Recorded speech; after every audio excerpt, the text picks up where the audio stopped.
What the actual ये हमारी country का यूथ है। ये न्यूज देख के तुम्हें ऑलमोस्ट डेजा वू वाइब्स नहीं आ रहे? Because this is not about an 8-year-old's clothes, this is about monism. It made me think of my colleagues जिन्होंने अपनी प्रोफेशनल लाइफ में कभी कुछ अकॉम्प्लिश नहीं किया, but they always had an opinion about how I was dressed. या फिर ऐसा कोई यूजलेस रिलेटिव जिसको तुम्हारे जॉब, तुम्हारे दोस्त, तुम्हारी हॉबीज सब में उंगली करनी है, और अ फ्रेंड जो तुम्हारी सक्सेस को सिर्फ इसलिए अप्रिशिएट नहीं कर सकता because they are not a part of it. You know this person, everyone does.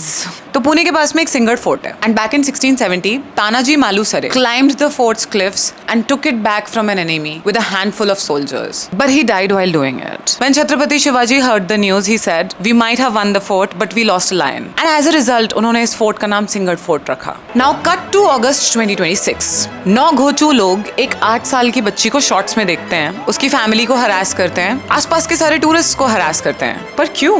किसी भी क्लोज्ड सोसाइटी में लोग एक बेसिक डिफरेंस भूल जाते हैं, कस्टम वर्सेस नेचर। उनको लगता है दोनों एक ही चीज है। Sunrise is in the east, girls should not wear shorts. दोनों एक ही चीज है, क्योंकि लोगों के लिए ये बहुत कंफर्टिंग होता है। किसी चीज को क्वेश्चन ही मत करो, जो जैसा चल रहा है चलने दो, क्योंकि क्वेश्चन किया तो रिबेल करना पड़ेगा, फाइट करनी पड़ेगी, मेहनत लगेगी। एंड ओपन सोसाइटी इसकी ऑपोजिट होती है। ग्रेविटी को इस बात से कोई फर्क नहीं पड़ता कि तुम्हारी क्लोज्ड सोसाइटी का कस्टम क्या है। It's a fact. 8 साल की बच्ची को शॉर्ट्स पहनना चाहिए या नहीं, it's a made up custom, जिसका मतलब है कि तुम इसको क्वेश्चन कर सकते हो, इसको चेंज कर सकते हो। इस तरीके के कस्टम्स सेक्रेड नहीं होते, बस पुराने होते हैं। तो अगर कोई भी बचपन से बड़ा हुआ है एक क्लोज्ड माइंडसेट के साथ, ऐसे लोगों को लगता है कि इनके कस्टम्स यूनिवर्सल फैक्ट्स हैं, तो जब भी इन्हें कुछ भी नया दिखता है, इनकी दुनिया खत्म होने लगती है। एंड देखो, इसकी वजह से इन लोगों के दिमाग में जो कंफ्यूजन होता होगा ये तो हमें समझ में आता है, बट इतना अग्रेशन के 9 लोग मिलके इनोसेंट टूरिस्ट को भी हरास कर रहे हैं कि टूरिस्ट को छुपना पड़ रहा है पत्थरों के पीछे, इसको समझने के लिए एक सेकंड पीस है। जिन लोगों ने खुद की लाइफ में कुछ भी अचीव किया होता है, it gives them a sense of self worth.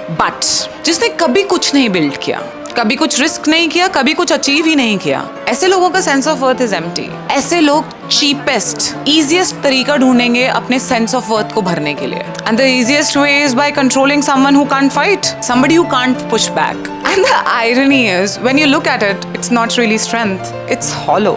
And that's why it's always the person who's never taken a real risk who's the loudest about policing yours. Real power doesn't need an audience. Fake power needs one constantly. Because the second no one's watching, there's nothing underneath.